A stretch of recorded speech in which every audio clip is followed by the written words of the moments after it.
오늘 본문 말씀 요한복음 1장 14절 말씀이 육신이 되어 우리 가운데 거하심에 우리가 그의 영광을 보니 아버지의 독생자의 영광이요 은혜와 진리가 충만하더라.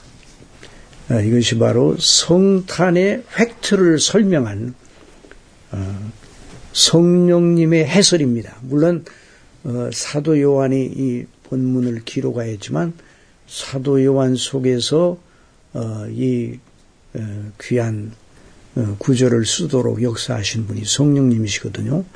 그러니까 이 한 구절만 가지고도 정말 오랜 시간 동안 강론해야 되는 그런 그 내용입니다. 그래서 오늘 이 시간 이 말씀을 통해서 시간이 허락되는 한에서 우리 함께 하나님께 영광을 돌리고 말씀을 들으며 은혜 받기를 원합니다. 인생에 대해 인생의 의미를 나름대로 다른 사람보다 더 깊이 생각한 사람들, 소위 선각자나 철학자나 또는 지혜자라고 하는 사람들, 여러 사람들이 있어요. 그런데 그 사람들이 내린 결론을 보면 크게 다르지 않습니다. 거의 유사합니다. 인생은 정말 덫이 없는, 무상하고 덫이 없고 정함이 없다. 그렇게 이제 말하고, 우리 석가모니, 불교의 시조인 석가모니가 참 생각이 깊은 사람이거든요. 그래서 인생의 의미를 찾으려고 아주 집중한 사람이에요. 근데 그 사람은 뭐라고 말했는가? 나면서 죽기까지의 생로병사의 고통의 사슬에 매여 있는 것이 인생이다. 그러니까 인생의 구원을 그분이 생각한 인생의 구원은 무엇인가? 그 인생 조건 고통의 사슬에 매인 자신을 잃어버리는 것, 자신을 잊는 것. 그래서 무아의 경지라고 그랬어요. 그 고통의 사슬에 매여 있어 그 고통의 사슬에 집착하지 말고 거기서 자아를 떼어내는데, 자아를 어떻게 떼어내는가? 그냥 무아의 경지에 들어감으로. 그래서 법열, 그 희열에 아주 극락의 그 경지에 이르게 된다. 이것이 바로 이제 불교의 매우 아주 중요한 자기들이 주장하는 그런 교리입니다. 그걸 이제 구원이라고 봤어요. 그런데 이제 솔로몬도 해 아래에서 수고하는 모든 인생의 수고를 뭐라고 한마디로 말했죠? 헛되다. 그래서 헛되다.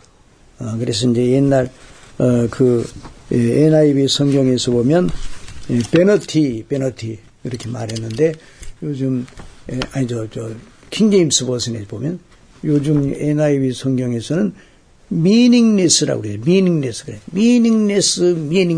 그래서 의미가 없다 이 말이에요. 인생에는 의미가 없다. 이렇게 말했습니다. 자, 그런데 이제 철학에서도 이제 실존주의 철학이 철학의 맨 마지막 단계입니다. 철학의 그 맨 마지막 단계가 이제 실존주의 철학인데, 이 허무주의의 극치가 바로 사실은 실존주의입니다. 왜냐하면 남는 것은 아무것도 없고 나밖에 없다. 그러니까 모든 실존을 나 중심으로 재편해서 거기서 의미를 찾아야 된다. 모든 걸 다 내가 있음으로 모든 게 있다. 내가 있음으로 의미가 있다. 그 말이죠. 이것이 이제 실존주의 철학의 아주 그 요점인데요. 그런데 결국 그 나도 죽으면 끝이다. 그러니까 이제 인문학의 종국이 무엇인가? 인문학의 종국도 허무주의입니다. 그래서 이제 문학가들이나 예술가들이나 이런 사람들이 마지막 그 결론을, 자기의 삶에 대한 또 일반적인 인생에 대한 그 결론을 내릴 때는 언제나 허무로 결론을 내리게 됩니다. 근데 솔로몬도 meaningless라고 그랬는데, 그러면 솔로몬이 말하는 그 헛되다는 것과 다른 이방 종교나 철학에서 말하는 헛되다는 것이 이제 같은 관점에서 나온 것인가, 그 뿌리가 같은가? 그건 아닙니다. 그건 아니고, 솔로몬과 다른 이방 종교나 다른 철학자들의 전제는 사람과 모든 우주 만상과 모든 존재, 이것은 인정을 하는데 그는 창조주가 없습니다. 창조주가 없는 데서 인생의 의미를 찾으려고 한 것이 바로 이제 그런 그 하나의 논리죠. 그런데 솔로몬이 헛되다고 하는 것은 사람이 나면서부터 죽기까지 아무리 많은 수고를 한다 할지라도 결국 아무것도 아니고 헛된 대로 돌아간다. 이렇게 말하는 해 아래에 있는 그 차원에서만 보면 그렇다는 거예요. 이제 인생 자체만 놓고 계속 쳐다보면 그리고 연구를 하면 결론은 헛되다는 결론을 내릴 수 있는 점에서는 이방의 철학이나 종교나 또 솔로몬이나, 여러분 솔로몬이 이 세상에서 사람으로 태어난 사람 가운데서 가장 영예롭고 지혜롭고 사람이 가질 수 있고 맛볼 수 있는 모든 걸 하고 싶은 것을 다 해본 사람이 솔로몬이에요. 그 사람의 입을 통해서 성령께서는 뭘 말하라고 그랬는가? 해 아래에서 수고하는 모든 수고가 헛되다고 말하라. 그러니까 정말 자기가 그렇게 해보니까 솔로몬의 입에서 그런 말이 나왔다는 건 정말 일반인들이 생각할 때는 전혀 의외예요. 그걸 누린 사람으로서 그런 말이 나왔는가? 의외예요. 그런데 성령께서 솔로몬을 전도자로 세워서 전도사라고 그러는데 구약의 설교자입니다. 구약적인 게 전도자로 세워서 그 말씀을 하게 하시면서 결론을, 그러면 그거에 대한 해법을 어떻게 찾아야 되는가? 그 해법이 무엇인가? 너의 창조주를 기억하라. 이게 해법입니다. 그래서 솔로몬 전도서 12장에 보면 너는 청년의 때에 너의 창조주를 기억하라. 곧 곤고한 날이 이르기 전에 나는 아무 낙이 없다고 할 해가 가깝기 전에 그리하라. 그러니까 죽기 전에, 사람이 죽기 전에 창조주를 기억하는 것.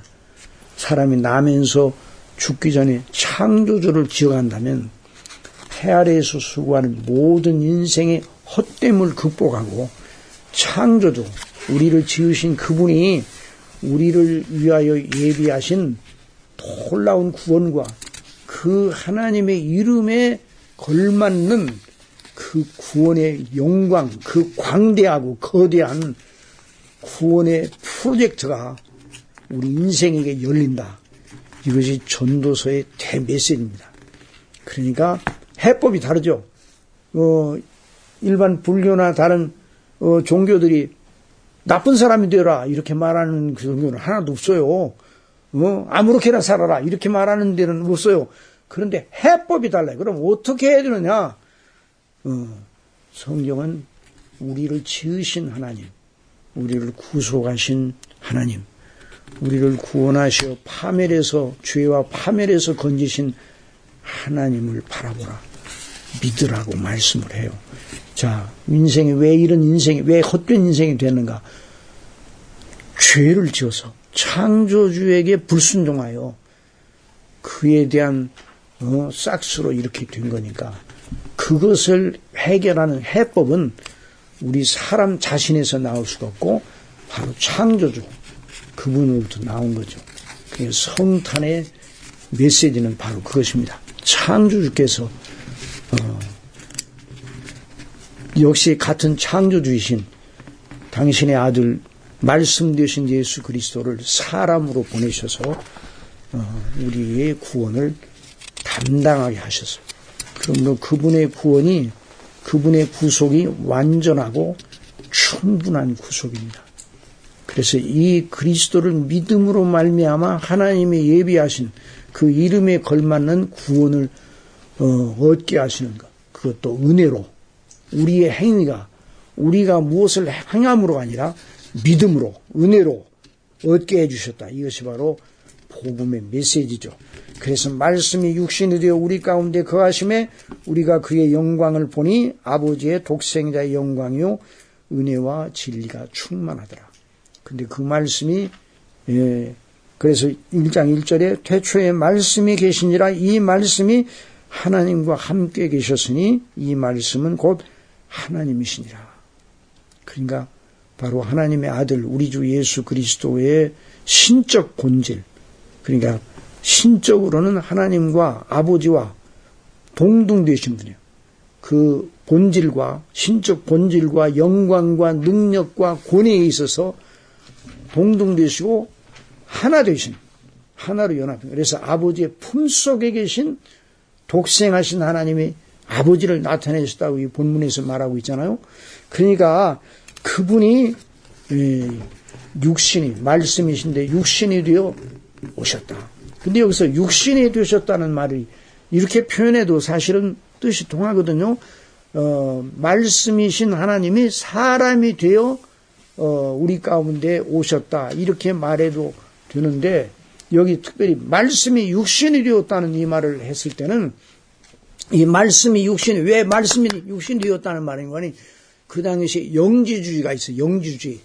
영지주의는 영은 선하고 이 물리적인 것은 악하다고 생각했어요. 그래서 사람이 그게 선과 악을 이원론적으로 생각하고, 그래서 사람이 왜 악한가?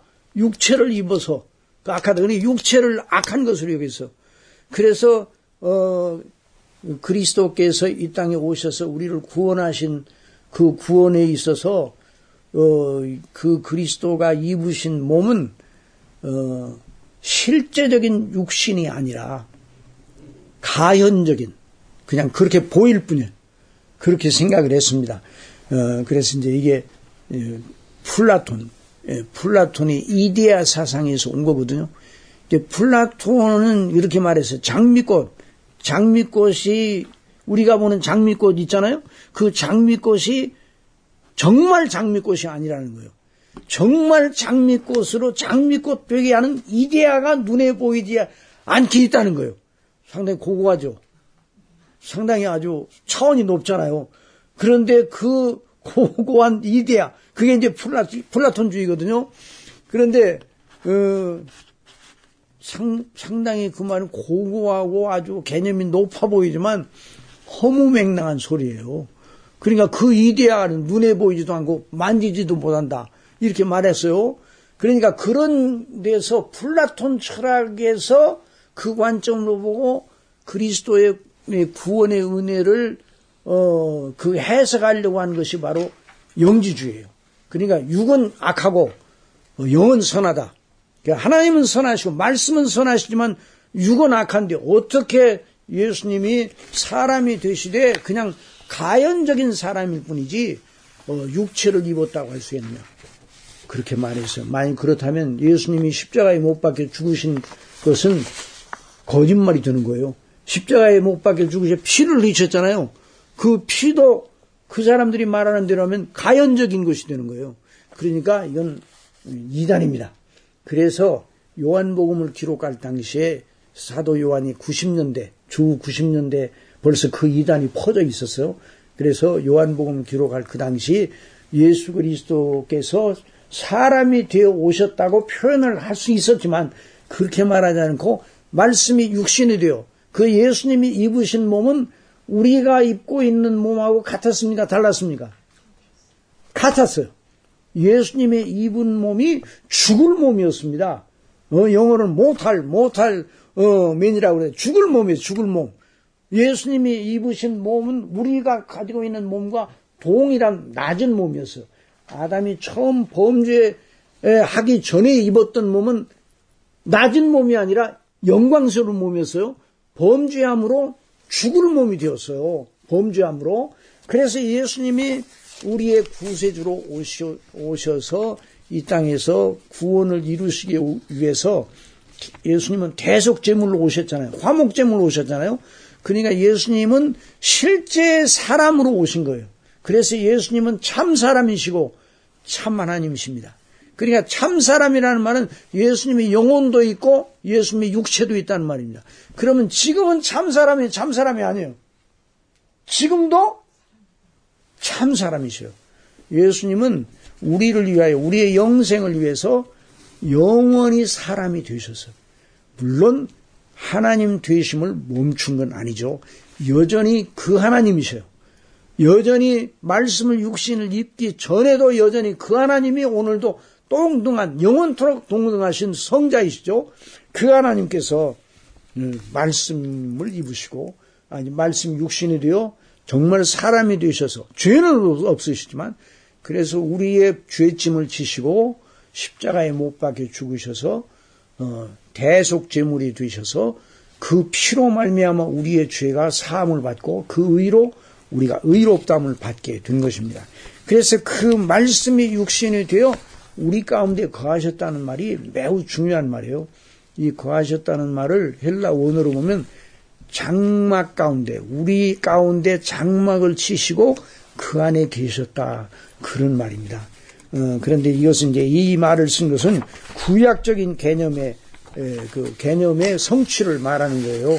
구약 성경에 이제 시간이 이제 많이 지나가서 이제 이걸 다 뭐 할 수는 없고, 구약 성경에 시편에 있는 시편 11절에 보면 이런 말씀이 있어요. 여호와께서는 그의 성전에 계시고, 어디에 계신다고요? 성전에 계신다고 그랬어요. 성전에 계시고 여호와의 보좌는 하늘에 있으며, 그러니까 하나님이 하늘에도 계시고 이 땅에도 계시는데 안 계신 곳이 없는데, 당신의 영광, 그 당신의 백성 가운데 거하실 때는 어디에 계셨는가? 성전에 계셨다고요. 성전에. 그러니까 하나님께서는 지금도 하늘에 계시기도 하시고 어디에 계십니까? 성전에 구약 성경이 있는데 그 성전이 바로 예수 그리스도와 그 대속의 은혜를 예표한 그림자였어요. 그래서 하늘에 계신 그분이 당신의 백성들을 구원하시려 할 때 그 백성들을 만나셔서 그래서 그 성전을 미팅 텐트라고 해요. 미팅 터버네클이라고 그랬어요. 미팅이라는 뭐예요? 회막. 여러분, 회막이라는 말, 이 회막이라는 건 미팅, 서로 만나는 장소예요. 누가 누구를 만나요? 하나님과 우리가 만나요. 그것이 그때 하나님과 우리가 만나면, 하나님께서 사람을 찾아오시면 복이 아니에요. 그 자체는 복이 될 수가 없어요. 그래서 하나님께서 사람을 찾아오신다. 대속주가 없이. 그럼 파멸해요. 그래서 하나님의 얼굴을 직접 뵙는 자는 죽는다. 그래서. 그런데 하나님께서 찾아오시되, 사람을 만나시되, 백성을 만나 그 가운데 거하시되, 그래서 성전 제도에 반드시 뭐가 있어요? 성전 제도. 구약시대는 하나님께 예배 드릴 때 반드시 뭐가 있었어요? 제사가 있어요. 제사. 그 성전 제도의 그 제사가 아주 성전 그 예배의 핵심이잖아요. 제사가 없이, 피 흘림이 없이 하나님 앞에 용서를 받지 못했어요. 그래서 하나님과 우리 그 백성 사이가 만나는데 그냥 만나는 게 아니라 제사로 만났어요. 그 제사가 누구를 예표한다고요? 그리스도를 예표하는 거예요. 그리스도의 십자가의 대속의 은혜를 예표하는 거예요. 그래서 그래서 미팅 터버네클, 회막이라고 그래서. 그리고 그 다음에는 이제 성전, 솔로몬 성전. 그래서 그 성전 제도가 바로 예수 그리스도를 통해서 구원하시는 놀라운 하나님의 방식을 나타내는 그림자와 예표가 되었습니다. 그런데 그 때가 되매 그림자로 보여주시고 계시하셨던 것을 실체로 예수님이 오셔서, 그래서 말씀이 육신이 되어 우리 가운데 거하셔서, 말씀이 육신이 되어 우리 가운데 거하시는 구약시대 백성들이 성전에 거하였듯이 우리가 바로 그리스도하고 대속의 은혜 가운데 거함으로 하나님께서 우리를 구원하시고 우리와 하나님과의 화목을 이루고 영원토록 하나님과 영원토록 하나님과 교통하면서 나가도록, 이것이 바로 성경에서 말하는 영생이에요. 그러니까 다른 모든 종교들을 우리가 폄하하고 아주 저열한 것이다. 이렇게 비난하려고 하는 것이 아니라 그 다른 종교도 인생의 문제를 해결하려는 아주 굉장한 진지한 그런 그 목적을 가지고는 있어요. 그런데 아무리 진실하여도 해답을 모르면 그걸 따라가면 안 되는 거예요.